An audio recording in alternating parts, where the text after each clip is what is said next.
बिस्मिल्लाहिर्रहमानिर्रहीम।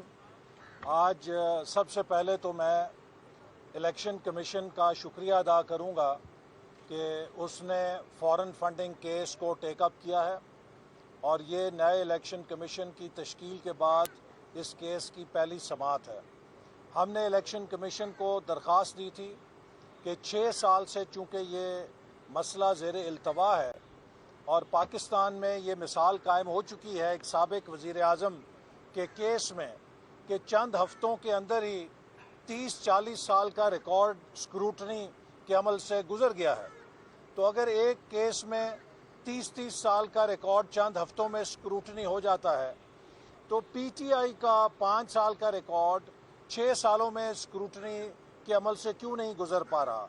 लिहाजा इसको भी उसी स्पीड से चलाया जाए जिस स्पीड से जनाब नवाज शरीफ साहब के केस को चलाया गया था। और जो तफासील इसकी सामने आई हैं उनके बकौल पनामा फॉरेन फंडिंग केस के सामने एक च्यूंटी है। फॉरेन फंडिंग केस पनामा का दादा ही नहीं परदादा है। जो कुछ इसके अंदर किया गया है, करोड़ों अरबों रुपए की करप्शन की गई है। बैरून मुल्क मुकीम सादा लो पाकिस्तानियों को धोखा देकर उनसे जो पैसा लिया गया वो पीटीआई के अकाउंट में नहीं आया बल्कि प्राइवेट अकाउंटों में डाला गया और प्राइवेट ज़राए से उसे इस्तेमाल किया गया और ना उन लोगों को हिसाब दिया गया जिन्होंने पैसा दिया है, ना इलेक्शन कमीशन को पैसा का हिसाब दिया गया है, बल्कि मनी लॉन्ड्रिंग करके इसको गैर कानूनी ज़राए में इस्तेमाल किया गया है।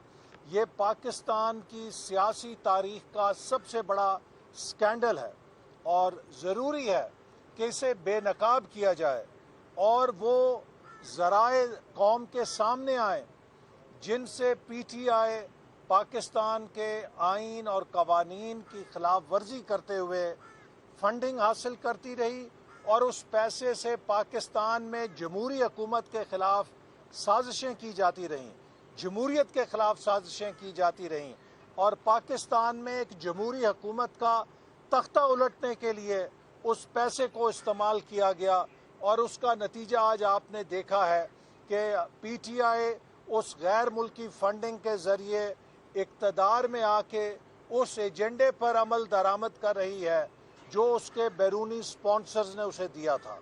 पाकिस्तान में आज सी पैक का क्या असर हुआ है, पाकिस्तान में मईशत का क्या असर किया गया है, पाकिस्तान के इंतज़ामी ढांचे का क्या असर किया गया है।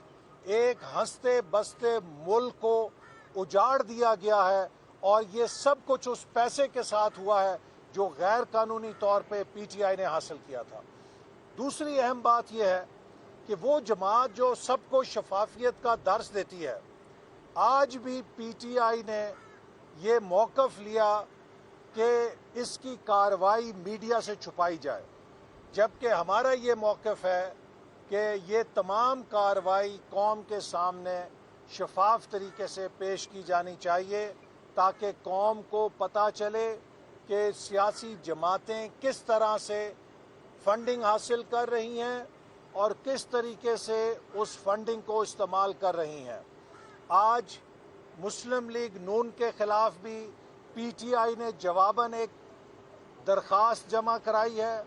हमने उस सिलसिले में भी इलेक्शन कमीशन के साथ मुकम्मल ताउन किया है और मैं ये बात वाज़ेह करना चाहता हूँ कि मुस्लिम लीग नून का एक अकाउंट ऐसा नहीं है जो हमने इलेक्शन कमीशन को डिक्लेयर ना किया हो, जबकि पीटीआई के 23 अकाउंट ऐसे हैं जो पकड़े गए हैं जो इलेक्शन कमीशन को डिक्लेयर नहीं किए गए लेकिन स्टेट बैंक से उनकी तस्दीक हो गई है। तो पीटीआई की चोरी पकड़ी जा चुकी है। अब ये उस चोरी को बचने के लिए, जैसे चीनी की चोरी पकड़ी गई, उस चीनी की चोरी पकड़े जाने के बाद इन्होंने क्या किया कि एक नया कमीशन बना के कहा जी ये तो सारी की सारी इंडस्ट्री चोर है। सारी इंडस्ट्री चोर नहीं है। पीटीआई के लोग जिन्होंने पिछले 2 सालों में 90 रुपए किलो चीनी करके 300 अरब रुपए का डाका डाला, वो चोर हैं। तो उस 300 अरब की चोरी को बचाने के लिए इन्होंने लोगों को कंफ्यूज करना शुरू किया कि जी पिछली हुकूमतों ने भी सब्सिडी दी है। दुनिया की हर हुकूमत ज़राई अजनास को सब्सिडी देती है। सवाल यह है कि क्या हमारी सब्सिडी देने से चीनी की कीमत 50-55 रुपए से 90 रुपए पे गई? नहीं गई, इसलिए कि हमने उस चीनी पर सब्सिडी दी जो मुल्क के अंदर फालतू थी। पीटीआई ने उस चीनी पर सब्सिडी दी जो मुल्क के अंदर शॉर्टेज थी, मुल्क के अंदर चीनी की कमी थी, और चीनी को एक्सपोर्ट करने की इजाज़त दे दी।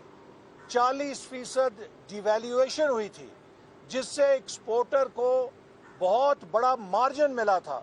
इसके बावजूद उस पर एक्स्ट्रा सब्सिडी देकर उनकी जेबें भरी गईं, और ये सब कुछ वज़ीर आज़म इमरान खान और वज़ीर आला उस्मान बुज़दार की मंजूरी के साथ हुआ।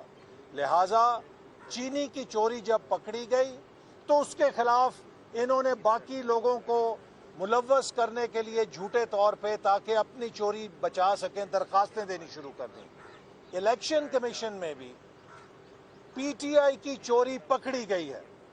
23 अकाउंट ऐसे हैं जो इन्होंने इलेक्शन कमीशन से छुपाए हुए थे और वो पकड़े गए हैं। अब उस चोरी को छुपाने के लिए ये सब जमातों पे दरखास्तें दे रहे हैं। हमने कोई अकाउंट ऐसा नहीं रखा जो इलेक्शन कमीशन से छुपा के रखा हो। हमने शफाफ तरीके से अपने तमाम अकाउंट्स इलेक्शन कमीशन के साथ शेयर किए हैं। सो मेरा सिर्फ ये मौक़िफ़ है कि पीटीआई को उन 23 अकाउंट्स का जवाब देना होगा जो उसने इलेक्शन कमीशन से छुपा के रखे थे। क्यों छुपाए थे, उसमें कहाँ से पैसा आता था और उस पैसे को कौन इस्तेमाल करता था। ये बदतरीन माली बदउनवानी है, करप्शन है जो पीटीआई ने की है, और अपनी इस करप्शन को छुपाने के लिए, अपनी इस करप्शन पे पर्दा डालने के लिए ये रोज़ाना अपने मुखालफीन पे किरदार कुशी करते हैं। मुखालफीन की किरदार कुशी करके आप अपने चेहरे से उस निकाब को उतरने से नहीं रोक सकते। जो आपने शफाफियत का, दियानत का झूठा नकाब रखा हुआ है, वो अब उतर चुका है। 300 अरब रुपए की चीनी में करप्शन सामने आ गई है।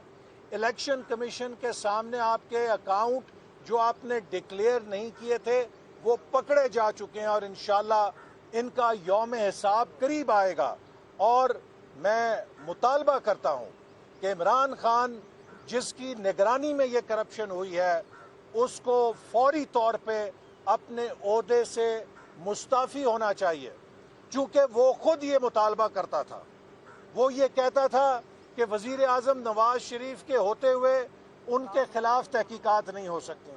तो जो मुतालबा इमरान साहब आप नवाज शरीफ साहब से किया करते थे, अब वक्त आ गया है कि आप सच्चे हो तो अपने उस मुतालबे पर खुद अमल करके दिखाओ, और वज़ीर आला पंजाब और वज़ीर आज़म इमरान खान को फौरी तौर पे अपने ओहदों से मुस्ताफ़ी होना चाहिए, चूँकि उनके खिलाफ पाकिस्तान की सबसे बड़ी करप्शन, हुकूमत की करप्शन, सरकारी वसाइल की करप्शन, पब्लिक मनी की करप्शन साबित हो चुकी है।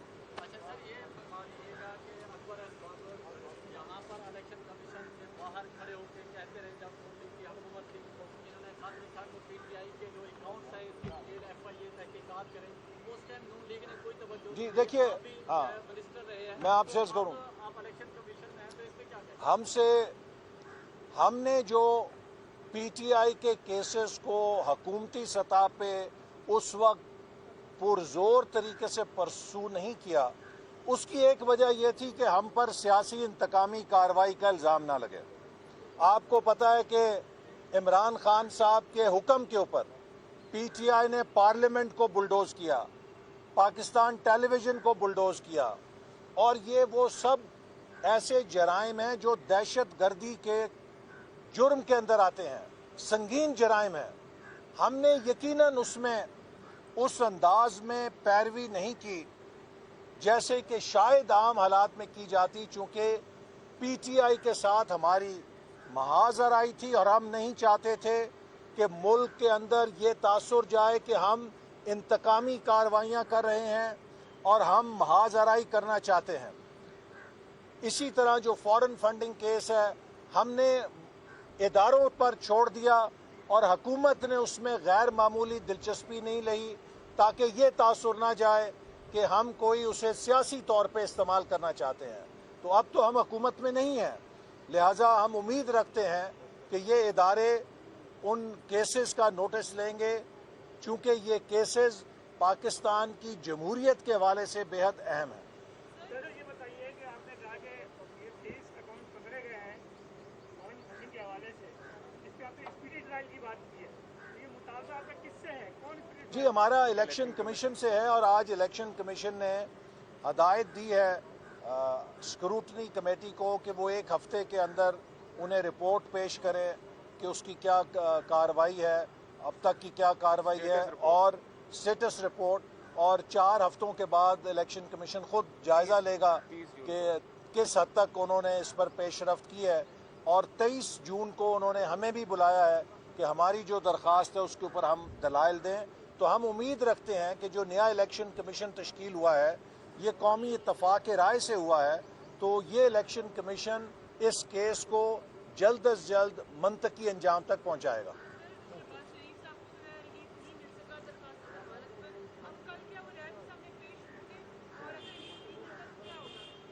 دیکھیے ہم تو مسلسل اپنی قانونی جنگ بھی لڑیں گے اور سیاسی جنگ بھی لڑیں گے۔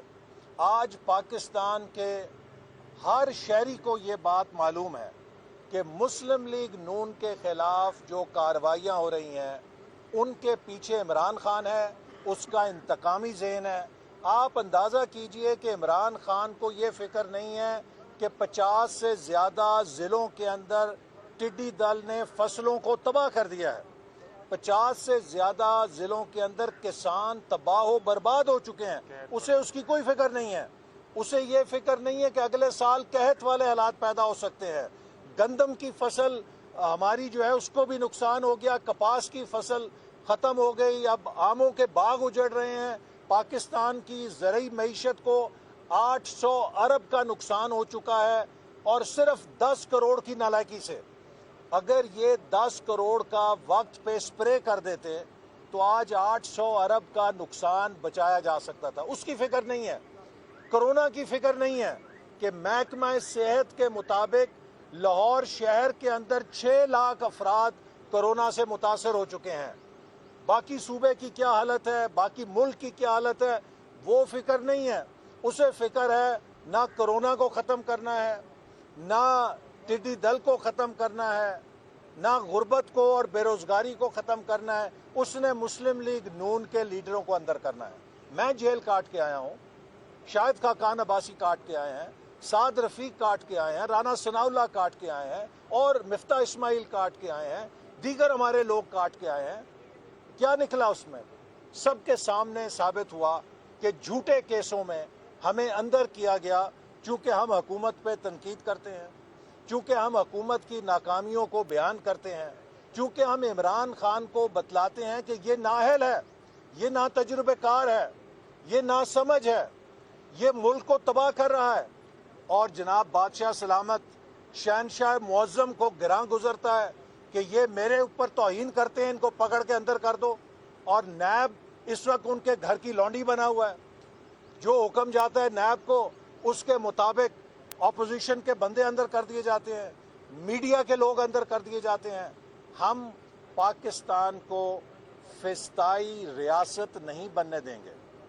عمران خان کو جنرل مشرف سے عبرت لینی چاہیے۔ آج جنرل مشرف کے اقتدار کا کیا انجام ہوا ہے؟ عمران خان نے تو وردی نہیں پہنی ہوئی ہے، جنرل مشرف نے تو وردی پہنی ہوئی تھی۔ اس کا ڈکٹیٹرشپ نہیں چلی، اس کی فسطائیت نہیں چلی۔ ایک بریک کے بعد تو عمران خان صاحب آپ کی واسکٹ کے ساتھ آپ کی ڈکٹیٹرشپ کیسے چلے گی؟ نہ یہ قوم مانے گی، نہ ہم مانیں گے۔ جیلوں میں ڈالو گے، کتنا ڈالو گے، لیکن ہم نہ جھکیں گے، نہ تمہاری ملک دشمن پالیسیوں، عوام دشمن پالیسیوں کو